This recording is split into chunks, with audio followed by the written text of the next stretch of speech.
Hi friends, ఇప్పుడే అందిన వార్త. వైఎస్ షర్మిల సునీతపై సుప్రీంకోర్టు సంచలన తీర్పు. ఈ విషయాలన్నీ తెలుసుకోవాలనుకుంటే వీడియోని ఎక్కడ స్కిప్ చేయకుండా చూడండి. అప్పుడే మీకు పూర్తి ఇన్ఫర్మేషన్ అర్థమవుతుంది.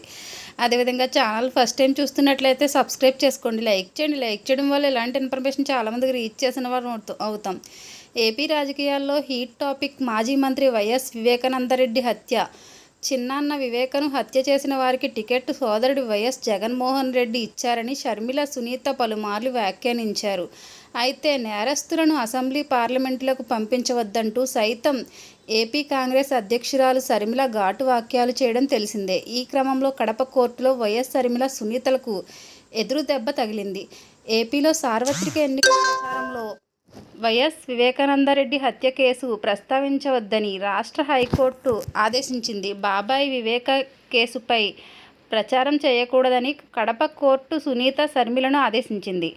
అయితే దాంతో కడప కోర్టు ఆర్డర్ను డిస్మిస్ చేయాలని హైకోర్టులో వివేక కుమార్తె డాక్టర్ సునీత పిటిషన్ దాఖలు చేశారు.